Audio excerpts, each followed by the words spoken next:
हमारा देश हिंदुस्तान एक विशाल मुल्क है। जितना ये मुल्क विशाल है उतने ही विशाल युद्धों से इसका इतिहास भरा पड़ा है।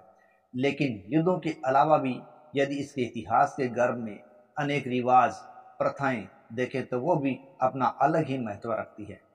आज हम आपको ऐसी ही परंपराओं से अवगत करवाएंगे। आज हम कहें कि द्रौपदी और पांचाली जैसी स्थिति आज भी मौजूद है।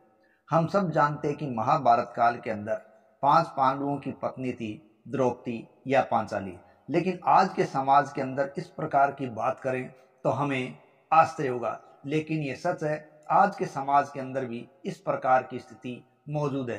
तो ऐसी स्थिति से हम आपको आज अवगत करवाते हैं। दरअसल हम बात करें हिमाचल प्रदेश की। देखो, हिमाचल प्रदेश के सिरमौर जिले को गिरी नदी है वो 2 भागों में बांटती है और ये 2 भाग बनते हैं, गिरी आर और गिरी पार। गिरी पार को ट्रांसगिरी भी कहते हैं। ट्रांसगिरी एक ऐसा इलाका है जहां एक समुदाय बसता है और वो समुदाय है हाटी समुदाय।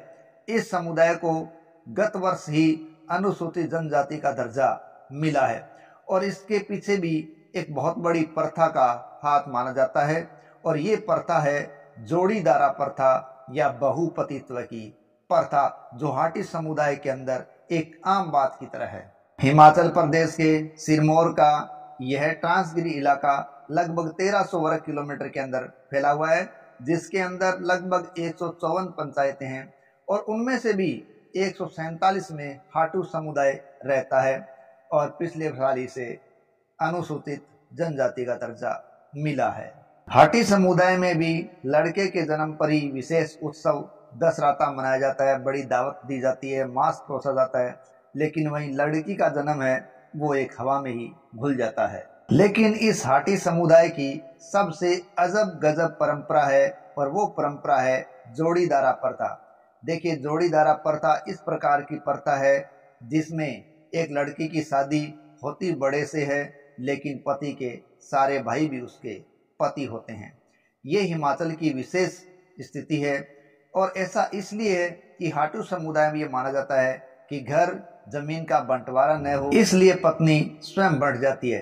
अर्थात लड़की की शादी बड़े भाई से होती है, लेकिन उस भाई के जितने अन्य भाई होते हैं उन सब की पत्नी वो महिला बन जाती है और ये उनके बंटवारे को रोकने का एक तरीका है और चूल्हा साझा रखने का एक तरीका है। इस प्रकार द्रौपदी और पांचाली जैसी स्थिति है या बहुपतित्व की स्थिति है वो हिमाचल सिरमौर में देखने को मिलती है और विशेष समुदाय है हाटी समुदाय।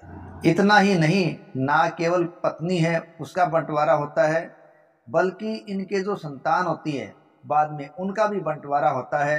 कोई बच्चा किसी के हिस्से में, कोई बच्चा किसी के हिस्से में। पूजा पाठ जब की जाती है तो महिला के साथ सभी पति बैठते हैं। जब महिला मायके जाती है वहां यदि पुरुषों का जाना होता है तो सभी साथ ही जाते हैं। इस प्रकार की अजब गजब परंपरा यहाँ है। हालांकि ऐसा नहीं है कि सभी घरों के अंदर सिरमौर में ये परंपरा है, बल्कि ज्यादातर ये क्षेत्र में देखने को मिलती है, क्योंकि इसमें किसी प्रकार से जबरदस्ती का काम नहीं होता। लेकिन गांव वाले ऐसी महिला को ज्यादा इज्जत से देखते हैं जो घर जोड़ने के लिए इस प्रकार का समझौता करती है। ऐसा बताया जाता है कि पांडवों का कुछ समय इस क्षेत्र के आसपास में रहना हुआ था और वही संस्कार है वो हाटी समुदाय के अंदर आगे और पत्नी है वो 2-3 भाइयों के अंदर बढ़ जाती है और सने से एक ही छत के नीचे रहती है। सिरमौर के लगभग 350 से ज्यादा गाँव में जहाँ भी हाटी समुदाय है वहाँ कमोबेश ये परंपरा सब जगह देखने को मिल जाती है। इसी हाटी समुदाय की एक और परंपरा है और वो परंपरा भी अपने आप में यहाँ एक अलग ही रिवाज प्रस्तुत करती है। जी हाँ, दूसरी परंपरा के तहत होता क्या है कि इसमें पुरुष है वो शादी के दौरान वो बारात लेकर दुल्हन के यहाँ नहीं पहुंचता, बल्कि दुल्हन है वो बारात लेकर दूल्हे के घर पहुंचती है और दूल्हे के घर ही शादी की सारी रस्में निभाई जाती है। और ये प्रथा यहाँ की प्रथा है जाजड़ा प्रथा, जो कि हाटी समुदाय के अंदर ही पाई जाती है। और इस प्रथा के तहत होने वाली अनोखी शादियां हैं वो अलग ही अजब गजब होती है।